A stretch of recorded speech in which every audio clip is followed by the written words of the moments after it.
It started not with a whisper, but a thunderclap. The morning was supposed to be ordinary: emails, coffee, another day in the high-rise offices of Vernix International. But when the SEC stormed in, briefcases flew open like traps, and silence shattered into gasps. Reports scattered across the mahogany table revealed off-the-book accounts, untraceable funds, and millions funneled into dark corners of global politics. The CEO, Gerald Langston, stood frozen. His eyes didn't flicker, not even as the agents read out the charges. Someone whispered, "It's finally happening." Board members watched their legacy evaporate in real time. In a single moment, decades of control, deception, and influence unraveled under the weight of hard evidence and public exposure. This was no corporate misstep. It was a reckoning, long overdue. The world's most powerful tobacco empire was under siege, and the world was watching. 2 hours earlier, Gerald Langston had been sipping his espresso, staring out the penthouse window. The city looked calm, naive even. In that moment, he was still untouchable. "Schedule a Zurich transfer," he'd said without turning.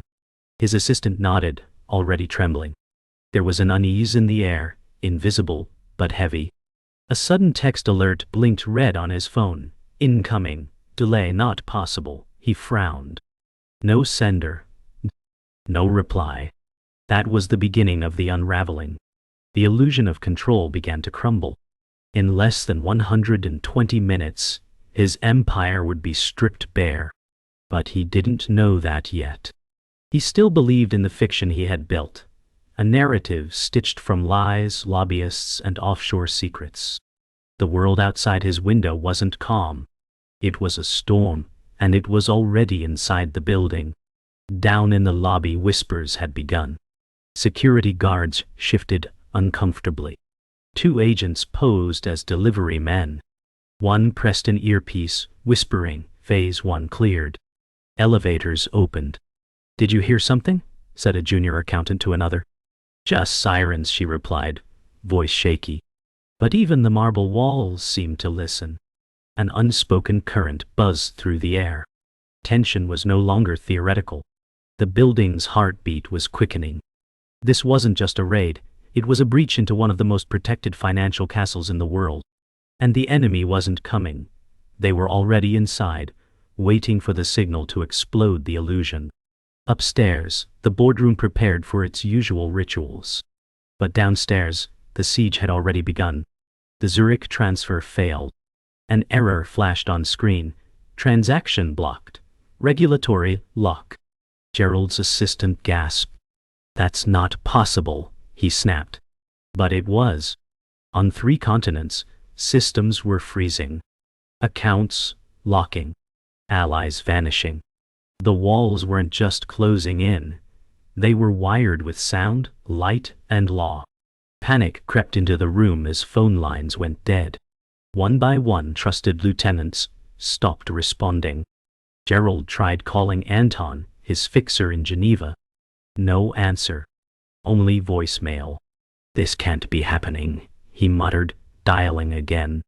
It was. His empire had been compromised from within. The machine that had once operated in shadows was now exposed under the blinding light of justice. News broke across every major outlet. Vernix under investigation, cartel financing exposed. Live feeds ran images of police at their headquarters, and protesters flooded outside. Young activists held signs reading, "Addiction is not a business." Stock tickers bled red. Politicians quickly distanced themselves, issuing statements of shock and deep concern. Inside the company, fear turned to betrayal. "He told us we were protected," one VP whispered. But no protection remained. The cartel's mask had slipped, revealing the monstrous truth beneath. It wasn't just business, it was blood money, addiction spun into gold, human cost buried under campaign checks. The facade had cracked, and the world had seen. Before the headlines, before the sirens, there was Anna Delgado, 32, investigative journalist, broke, brilliant, and burning for truth. 3 years earlier, She sat hunched over a scratched laptop in a dim New Jersey studio apartment, surrounded by files and ramen cups. "This rabbit hole is endless," she whispered. But she kept digging. She'd lost her job at a major network for chasing a story too hot for comfort. Vernix had reached even there. "You're not making friends, Anna," her editor had said before cutting her loose. That didn't stop her. It made her obsessed. Her father had died from a lifetime of smoking, pack after pack, seduced by ads that called it freedom. That was her fire. This wasn't about fame. It was personal. Each folder she opened, every connection she traced, brought her closer to a truth buried in paywalls, bribes, and death certificates. Alone, unpaid and ignored, she had started something that couldn't be stopped. Anna's break came in a brown envelope, unmarked, slipped under her door. Inside, photocopies of wire transfers, contracts, and a photo of Gerald Langston shaking hands with a South American politician known for suppressing health legislation. Her breath caught. "Where did this come from?" she whispered. No name, no fingerprints, just raw, damning evidence. She scanned every page, recognizing logos of shell companies she'd only seen in conspiracy forums. This was no longer theory, it was confirmation. But the moment was bittersweet. Whoever had sent it was close. Maybe too close. A chill climbed her spine. Her phone buzzed with an unknown number. "Stop, or you're next." She threw the phone across the room. But her hands didn't stop. Her mind didn't stop.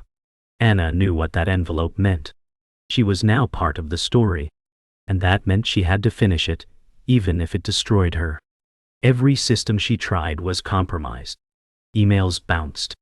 Secure cloud storage corrupted. The deeper she went, the faster the walls reacted. "They're watching me," Anna muttered, unplugging her Wi-Fi router. She turned to type on an old typewriter she'd bought from a thrift store. Mechanical, analog, safe. Outside, a black sedan idled too long. A neighbor's dog barked and didn't stop. Every shadow felt like a warning. She stopped sleeping. Ate cold food from cans. Lived in the same clothes for days. But in the growing madness, her research expanded. She printed everything. Layers of files sprawled across her floor like a battlefield. "If they kill me, they won't kill this," she said, placing copies into manila folders marked with numbers and addresses. It was more than journalism. It was insurance. She knew the playbook. Discredit, distract, delete. But she'd made herself a wild card, and wild cards don't fold. Then came the message from a whistleblower. Alias, Hawthorne. It appeared in her encrypted inbox one morning. "They fund policies. They fund war.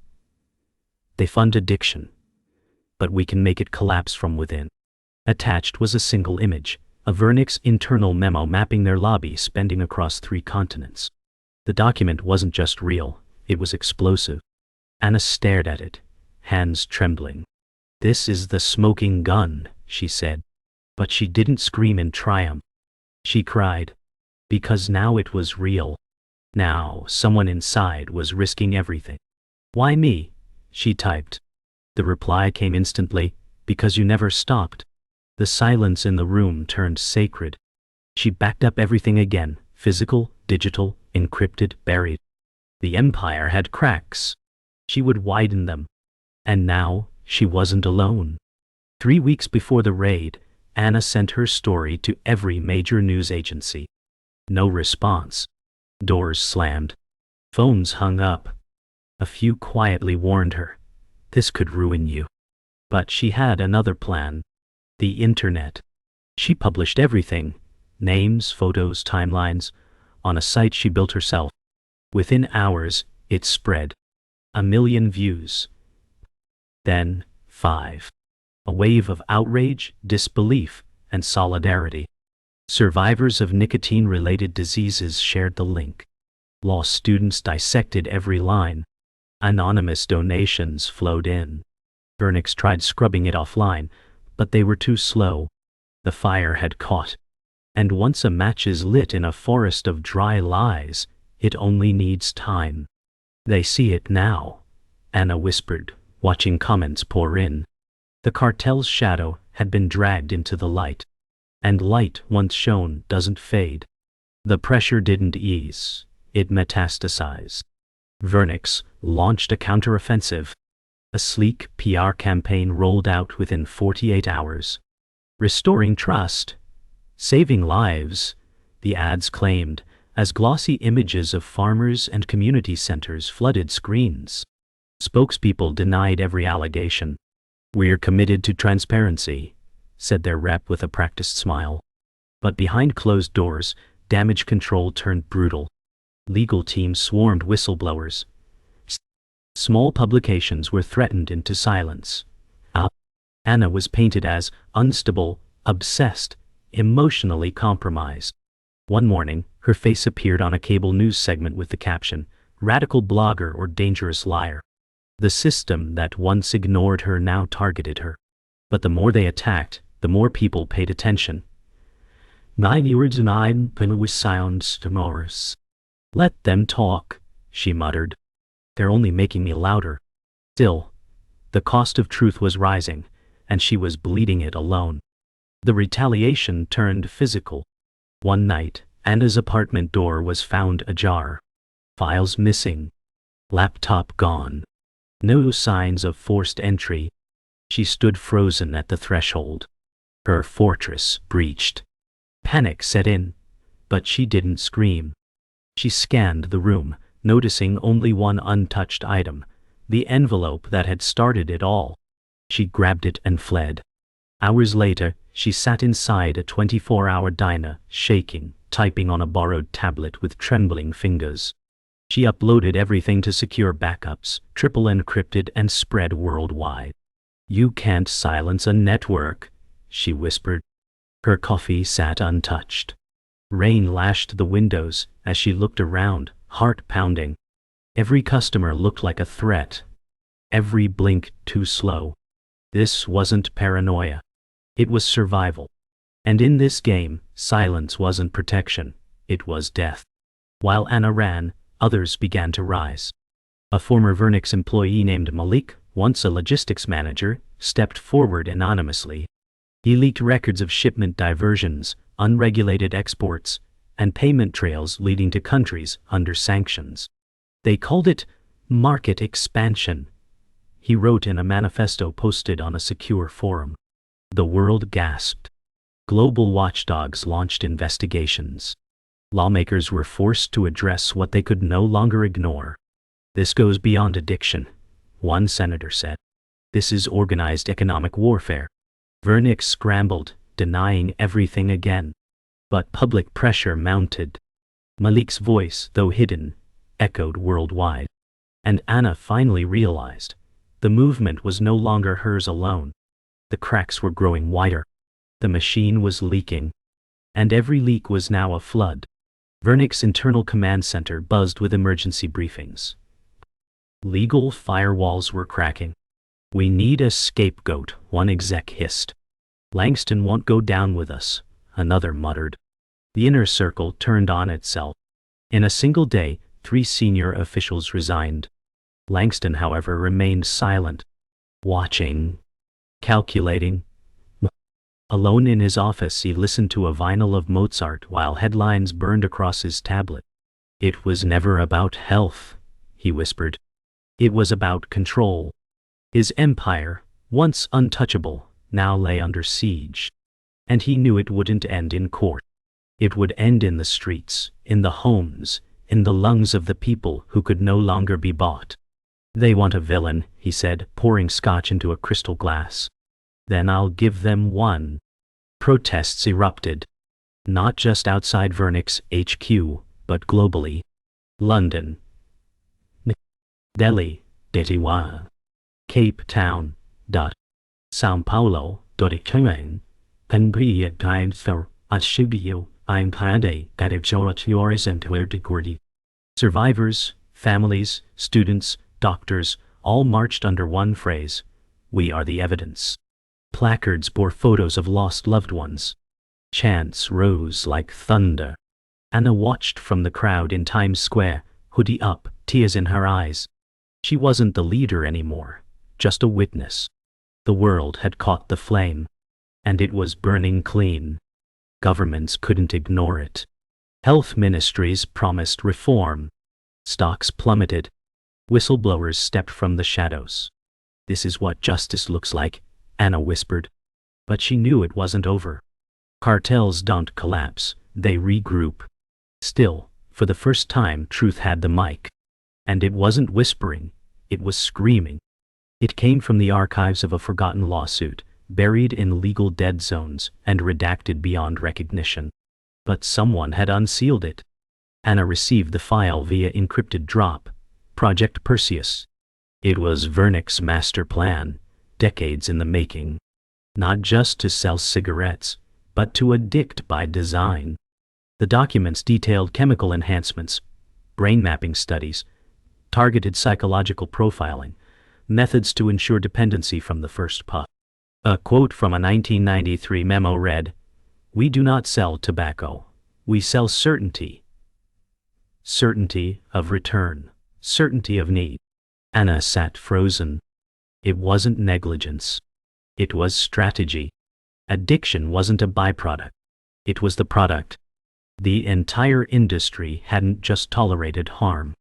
It had orchestrated it. This wasn't a scandal. It was a war crime with invoices. Anna confronted a truth she hadn't dared imagine. Her father was one of the early test subjects. She found his name on a trial roster hidden inside the Perseus files, listed only as subject D214. Her breath caught. Medical records, purchase tracking, even transcripts of calls with tobacco surveyors had been studied like a lab rat. "He thought it was just a habit," she whispered, tears forming. It was a blueprint. Her mind spiraled. He never had a chance. Neither did millions of others. The rage she'd buried exploded into clarity. This wasn't just journalism. This was personal justice. She stared at his photo on the wall, laughing, smoking, unaware of the noose tightening with each inhale. They killed him. Not metaphorically. Literally. Slowly. Intentionally. Now she knew. Now she was fire. Back at Vernick's, a mole stepped forward. Dr. Elijah Rourke, former head of neurochemical R&D, went to live on a national broadcast.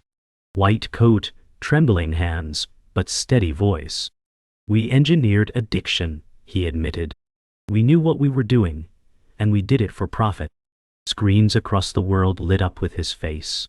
He recounted years of lab tests, corporate bonuses for addictiveness metrics, and internal celebrations over market share, spikes tied to chemical tweaks. "They paid me to make it irresistible," he said, choking up. "And I did." The anchor was silent. The world wasn't. Social media erupted. Rourke confession trended instantly. Langston's face reappeared on headlines, this time next to words like criminal conspiracy and genocidal profiteering. The truth was out. The illusion had ruptured. The board tried to distance themselves. Langston acted alone, they claimed. But Anna found recordings, boardroom meetings where executives cheered higher dependency rates. One audio clip captured Langston laughing, "We own their lungs, now let's own their minds." It spread like wildfire. The stock collapsed further. Major shareholders dumped positions. The DOJ issued subpoenas. Suddenly, silence filled the upper floors of Vernick's. No spin. No defense. Just vacuum. The world had heard too much. Internal Slack channels leaked. Employees began resigning en masse. Anonymous employees posted apologies, begging for forgiveness. "We didn't know," some said. But others had. And they had stayed. Langston had made them rich. Now he was making them radioactive. And they could feel the heat. Langston vanished. No security footage. No flight logs. Just an empty penthouse and a shattered glass on the floor. Rumors spread. He fled to Dubai. He bought diplomatic immunity. he was silenced by his own. Anna didn't care. She stood before a Senate hearing, voice raw but unshaken. "You let this happen," she said. "You took their money. You looked away." The chamber fell silent. Lawmakers stared, some ashamed, others defensive. But the truth sat beside her, undeniable. She laid a copy of the Perseus file on the table. "Read it, then explain to the world why you protected them." Cameras clicked. History was recording. This was no longer about Vernix. It was about every system that enabled it. And the reckoning wasn't over. It was just beginning. Anna didn't sleep the night before her live interview on Global Now. The network had caved to public demand, put her on. The moment arrived. A sleek studio, cameras trained, a host with too much makeup and too little empathy. "You're accusing a multi-billion-dollar industry of murder?" he asked. Anna nodded. "Not accusing, proving." She pulled out documents mid-broadcast, highlighting signatures, dosages, and payout memos. The host stammered. The feed cut to a wide shot. Across the world, screens flickered with her voice. They knew, and they kept selling it. No theatrics. No rage. Just fact. Her voice was calm, but it struck like a sword. And in that moment, the public narrative shifted. Anna wasn't a radical anymore. She was a reckoning made flesh. The first arrest warrant dropped like a guillotine. Gerald Langston, international manhunt status. Followed by 3 more. Senior board members, a PR chief, and the former head of science. Vernix logo was now a symbol of shame, vandalized on posters and mocked in parodies. One protester wore a suit covered in fake blood with a $sign stitched to the chest. The message was clear: no more hiding behind marketing. Governments froze accounts. Tech companies pulled at partnerships. Whistleblowers from other tobacco giants came forward. What had started as a single raid had become a global purge. Anna watched the news alone. For once she smiled. Not from joy, but from purpose fulfilled. The mountain had started to move. And she had placed the first stone. But it wasn't clean. One of the whistleblowers was found dead. An accident, authorities claimed. Anna knew better. She locked her doors again. Changed hotels nightly. Carried no phone. Justice had begun, but retaliation still lurked. One night, as she walked through a foggy alley behind a news studio, she saw a man waiting. Not police. Not press. Just still. Her heart raced. But he turned, walked away, disappearing into the haze. A warning. A follower? She didn't know. But she wouldn't stop. She carried everything she needed on a flash drive in her boot. Oh. If anything happened, the world would get the next chapter. "You can take me out," she whispered, "but you'll never erase the truth." She had become something more than a journalist. She was a fuse. A congressional hearing was broadcast live. Survivors testified. A mother held up her teenage son's urn. A retired doctor broke down recounting the falsified trials. And then Malik, the whistleblower, appeared in person, face unblurred. "They made me deliver death," he said, voice shaking. "And I stayed silent. I won't anymore." Lawmakers wept. The crowd stood in thunderous silence. The courtroom wasn't just a place of law that day. It was a cathedral of grief and accountability. Anna sat in the back, unnoticed, hood low, heart pounding. This was bigger than her now. Bigger than Langston. Indeed. This was systemic, and the system had been pierced. She closed her eyes and let the testimonies wash over her like absolution. The truth finally had a stage. Langston's face surfaced again, this time in a leaked video from a private compound in Montenegro. Gray-bearded, sun-soaked, defiant. "They'll never bury the industry," he said, glass in hand. "They need us. We are their vices." The internet exploded. For some it was proof he'd escaped justice. For others, it was the final confirmation of his evil. But Anna didn't react with fury. She watched it once, then shut her laptop. "Let him rot," she whispered. She walked outside into the evening light. For the first time in years, the air didn't taste like fear. Around her, people talked, marched, fought, and lived. The battle wasn't over. But the lie had been broken. The spell undone. The empire exposed. And in its place something better was being built. Truth that didn't blink. 6 months passed. Vernix was no more, dissolved, rebranded, its leaders indicted or vanished. But the scars remained. Across the country, memorial walls rose bearing names of the lost, smokers, whistleblowers, and the silenced. Anna walked along one in Chicago, tracing names with her fingertips.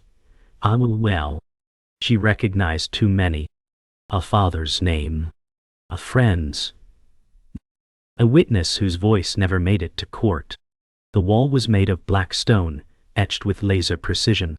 But it wasn't cold. It pulsed with memory. With anger. With truth. Behind her, children ran and laughed, unaware of the war fought before their time.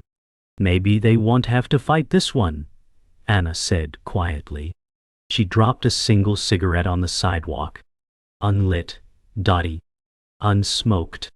A symbol of a war lost and won. In classrooms, students now studied the Vernix case alongside civil rights and war crimes. Professors referred to it as the corporate reckoning. One lecture hall in Boston displayed a large infographic titled "Addiction by Design." Rows of students watched archived footage.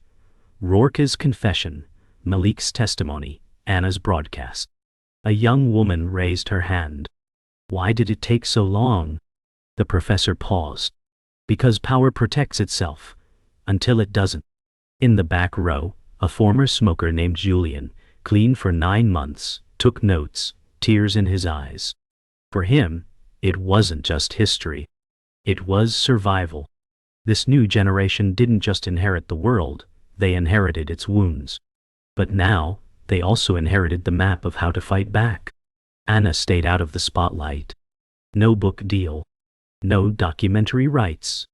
She turned down interviews and lectures. The story wasn't about me, she'd say. Instead, she moved to a quiet town on the Oregon coast, tended a small garden, biked to the market. Some locals recognized her. Most didn't. She liked it that way. But every Sunday, she walked to the edge of a cliff that overlooked the ocean. There she'd open her journal and write. New stories, fiction mostly, but with truth buried in the bones. Her past didn't haunt her. It drove her. What she'd witnessed, exposed, survived, none of it was gone. It had just found a different form. "Some battles end in silence," she once wrote. That doesn't mean they weren't won. A global summit convened in Geneva, lawmakers, scientists, victims, and journalists. A declaration was signed. The Global Consumer Protection Pact. For the first time, addiction engineering was classified as a human rights violation. The room stood for the signing. Dozens of nations raised their pens in unison. It wasn't perfect. Some abstained. Others protested. But it was movement. Change.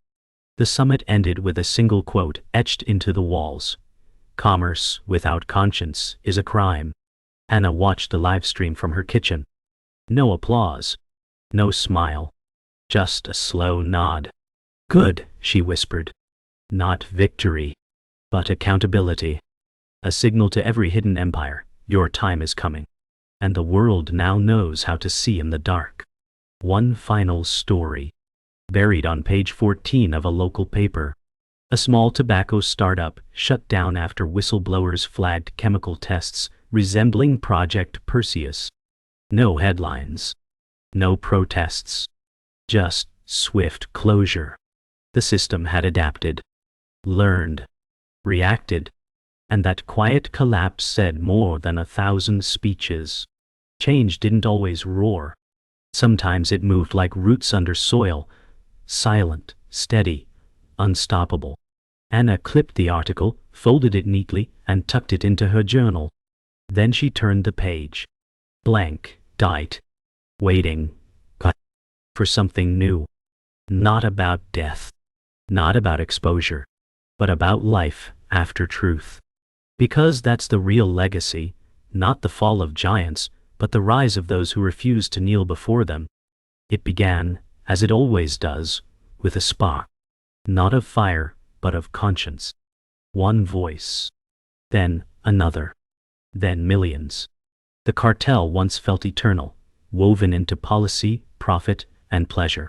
But even empires built on smoke crumble when touched by truth. The world didn't change overnight. Cigarettes still sold. Lies still whispered in glossy wrappers. But the illusion of invincibility had vanished. Now when someone lit up, they didn't just inhale nicotine, they inhaled knowledge. They knew. And that knowing changed everything. Anna had once believed she was shouting into the void. But the void had shouted back. And it had echoed. Truth doesn't die in darkness, it waits.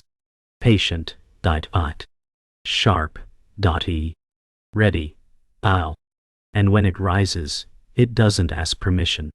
In a village in Rwanda, a health worker holds a workshop. She speaks to teenagers under a tin roof pavilion. Her words are strong, precise. Addiction is manufactured, but awareness is power. They listen, eyes wide, asking questions not even their parents dared. She clicks to the next slide. Photos from the Vernix hearings, translated headlines, a chart of lung disease decline in reformed countries. They take notes. They share stories. A movement once sparked in one corner of the world, now shaped policy in another. Not through legislation, but conversation. Not by force, but by fire lit within. The cartel built its empire in shadows.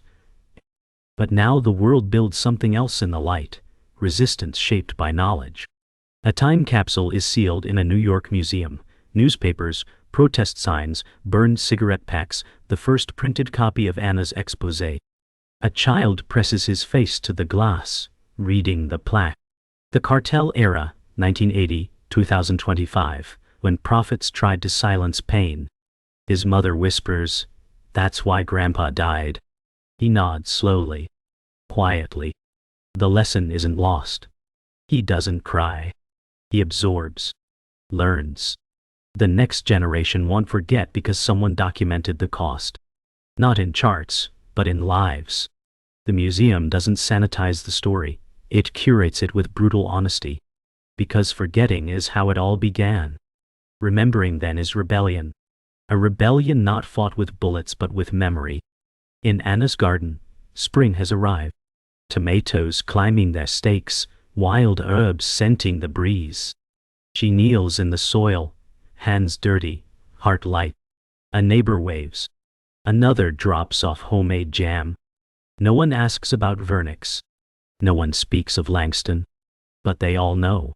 It's in how they speak, listen, and look each other in the eye. The truth she uncovered had done its job. Not just in headlines, but in hearts.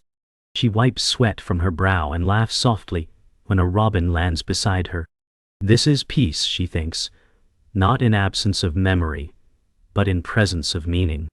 For the first time in years she plants something that doesn't need to be defended. It just grows. And then, silence. Not emptiness, but stillness. The kind that follows a storm, when the sky holds its breath and the earth feels clean. The final image is not one of fire or ruin, but of resolve. Somewhere a new cigarette ad is pitched in a boardroom. But it's met with resistance. Questions. Doubt. Somewhere else, a teen chooses not to light up, just because they know better. That's how empires fall, not all at once but piece by piece, choice by choice. The world doesn't always erupt in revolution.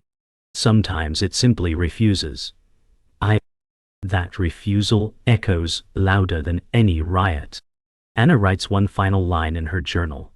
Truth wins slowly, but it wins. She closes the book. The story ends, but the movement does not.